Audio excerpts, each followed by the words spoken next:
Everyone, Sat Sri Akal. How are you all. अगर आपके भी घर में कोई पढ़ाई करता है या आपका बच्चा या भाई या बहन जो भी पढ़ाई करते हैं और आप सक्सेसफुल होना चाहते हैं अपने स्टडीज़ में, तो डू वॉच दिस वीडियो। इस वीडियो को पूरा देखिए अंत तक।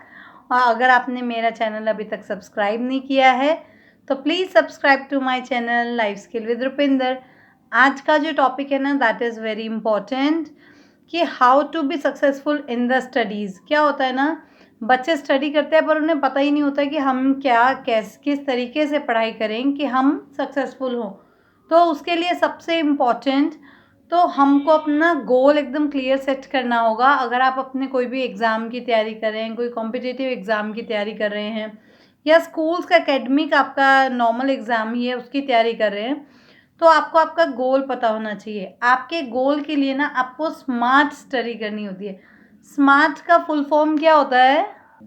Specific, manageable, achievable and relevant and time bound. मतलब आपको ऐसे तैयारी करनी है कि वो स्पेसिफिक हो, जिसको आप मैनेज कर पाएँ, वो एकदम और अचीवेबल हो। अचीवेबल का क्या मतलब हो गया कि आपने ऐसा कोई भी फालतू का ड्रीम नहीं बना दिया कि जो अचीव ही नहीं कर सकते। अचीवेबल होना चाहिए। जो आप पढ़ रहे हैं वो आपसे रिलेवेंट, ऐसा नहीं हो कोई और सब्जेक्ट की कर रहे हो और आप तैयारी किसी चीज़ की कर रहे हैं, वो रिलेवेंट होना चाहिए। और टाइम बाउंड स्पेसिफिक कि इतने समय में आप उसे अचीव कर लेंगे। तो you have to study smart. Another important point is stay organized. Stay organized क्या है? जब भी आप स्टडी करेंगे ना, आपको पता होना चाहिए कि आपको कब क्या पढ़ना है, किस सब्जेक्ट को कितना टाइम देना है, और आपका जो भी वर्क स्टेशन है या स्टडी स्टेशन है वो should be clean and tidy. It should be, जो भी आप चीज़ को आपको चाहिए वो आपको एकदम से मिल जाए। ऐसा ना हो कि आप बुक्स ढूंढने में ही या आपको स्टेशनरी ढूंढने में ही आपको सारा टाइम वेस्ट हो जाए। तो you have to keep everything very tidy. Another important point is आपको कंसिस्टेंट रहना है। जो भी पढ़ रहे हैं, आपने स्टडी शेड्यूल जो बनाया है, do follow it.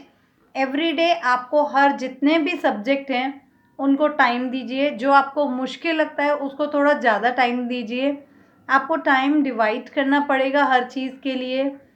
Another important point is आपको जब भी पढ़ाई करते हैं आपको ना एक टाइम मैनेजमेंट स्किल सीखना पड़ेगा। वो क्या होता है, कुछ ना ऐप्स भी आते हैं जिसमें वो आपको स्पेसिफिक टाइम बता देंगे कि आप इस अकॉर्डिंगली इतने टाइम पढ़ें।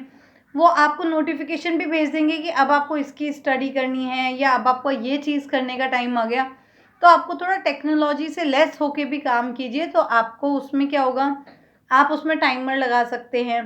आप ये कर सकते हैं कि मेरा इस डेट को एग्ज़ाम है, तो यू कैन प्लान, आप सारा प्लानर उसमें अच्छे से सेट कर सकते हैं। That will be more good for you to achieve your goals very easily. आपको जो भी पढ़ाई करते हैं, try to make effective notes. Effective notes क्या हो गया, जैसे आपने मैथ्स पढ़ा तो मैथ्स के चैप्टर में जो जो इम्पोर्टेंट पॉइंट आए उसे एक पेज पे नोट डाउन कर लीजिए। वो जो आपके एक पेज पे आपने सारे फॉर्मूलाज लिखे हैं, या साइंस पढ़ा उसका जो प्रॉपर जो टॉपिक होते हैं टॉपिक वाइज लिख लिया, सिर्फ उनकी हेडिंग्स लिखी, उनको खुद सोचने के लिए टाइम दीजिए। जिससे क्या होगा, आप इफ़ेक्टिवली आपको आपका उसका थोड़ा सा गैस दे दीजिए, आपका दिमाग चलेगा चीज़ों को ढूंढने के लिए या फिर रिकॉल करने के लिए, आप उसे रिकॉल कर पाएंगे। इससे आपका छोटा सा समराइज जो भी आपका टॉपिक है उसको एक समरी में आप लिख सकते हैं। आपके इफ़ेक्टिव नोट्स हो गए। और अगर कोई बहुत इंपॉर्टेंट पॉइंट्स हैं उन्हें हाइलाइटर से हाईलाइट करने की आदत डालिए, जिससे एग्ज़ाम के टाइम पे पूरी किताब ना पढ़नी पड़े, सीधा सीधा आपने हाइलाइटेड पॉइंट देखे और आपका काम जल्दी से हो गया। अनदर इम्पॉर्टेंट पॉइंट है, बच्चे क्या करते हैं ना, कई बार टीचर से कुछ भी पूछने में डरते हैं। तो आपको आपको ये चीज़ अपने दिमाग में क्लियर रखनी है कि जो भी टॉपिक आपके टीचर पढ़ा रहे हैं या आप घर से पढ़ के गए हैं, आपको नहीं आए हैं, तो teachers are there to help you. You have to ask for help. तुम्हें उनसे क्वेश्चन पूछना पड़ेगा। आस्क क्वेश्चन, बच्चों में शुरू से आदत डालनी चाहिए कि अपनी टीचर से क्वेश्चन पूछें। अगर वो क्वेश्चन पूछेंगे तभी वो आगे बढ़ेंगे। उन्हें क्वेश्चन पूछने की आदत डालिए। बाय चांस आपने घर में कोई चैप्टर पढ़ा, आपको जो चीज़ समझ नहीं आया उसका नोट डाउन कीजिए कि कल मुझे अपने टीचर से क्या क्या पूछना है। उससे भी आपको बहुत ज़्यादा हेल्प मिलेगी।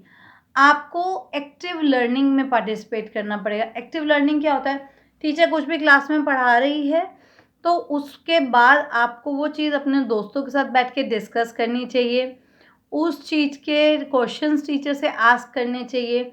कोई भी असाइनमेंट मिल रहा है उसको सब लोगों को करना चाहिए। कई बार क्या होता है ना, कोई बच्चा इतना शाई होता है कि वो किसी से बात नहीं करता है, तो you have to talk to your peers. आपको आपके दोस्तों के साथ बात करनी चाहिए। जो पढ़ाई हो गई, चाहे क्लास स्टार्ट होने से पहले, चाहे क्लास फिनिश होने के बाद, आप उस टॉपिक को डिस्कस ज़रूर करिए अपने फ्रेंड्स या कोलीग्स जो भी आपके साथ हैं, बच्चे हैं, उनसे डिस्कस कीजिए। जो नहीं समझ आया उसे डायरी में नोट डाउन कीजिए और टीचर से पूछिए। It's very important to ask question.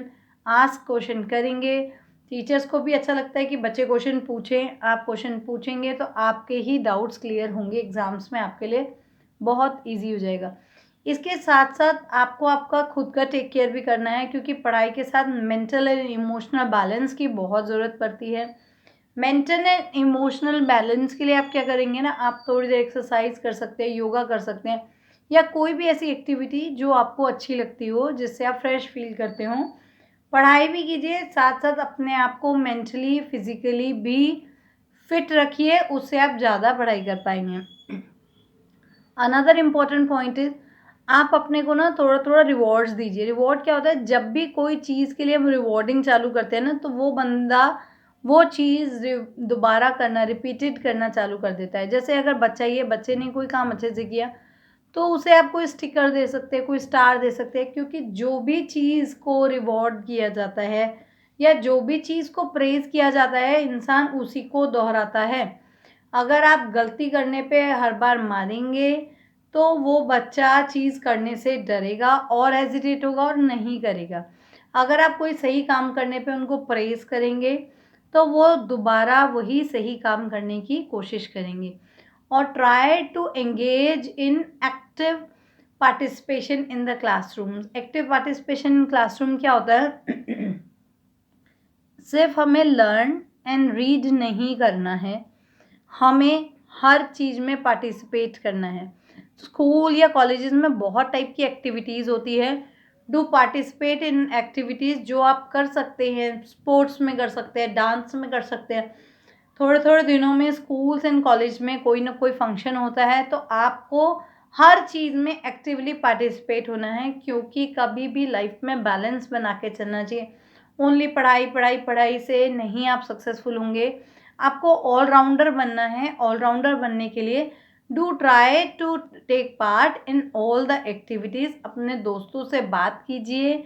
जो चीज़ समझ नहीं आ रही है, try to ask your teacher. आप नहीं पूछ पा रहे हैं, अपने दोस्त को साथ ले जाइए, उसको बोलिए पूछने के लिए। But you have to clear your doubts. आपको आपके डाउट्स को ज़रूर ही क्लियर करना चाहिए। आजकल बहुत सारे ऐप्स आ गए हैं, बहुत वीडियोस भी होते हैं। अगर आप कोई टॉपिक पढ़ रहे हैं तो उसको सिर्फ बुक रीडिंग पे भी नहीं डिपेंडेंट रहिए। आपने कोई टॉपिक पढ़ा ना, आप क्या करिए, उससे पहले या तो आपने टॉपिक देखा, उसका वीडियो देख लीजिए 2 मिनट का, 3 मिनट का। उससे आपके लर्निंग की प्रोसेस बहुत फास्ट हो जाती है। आपको जब आपका आई देखता है ना, तो ब्रेन आई का कोऑर्डिनेशन बहुत अच्छे से बैठता है। You will be learn that for long time. आपको वो बहुत लंबे समय तक याद रहेगा, जब आपको अपने आई, ब्रेन एंड माउथ हर चीज़ को इन्वॉल्व करेंगे आपकी स्टडी में। I hope you all like my videos, and please do like and share, and please give me thumbs up. Thank you for watching, and please do share with your friends. Bye.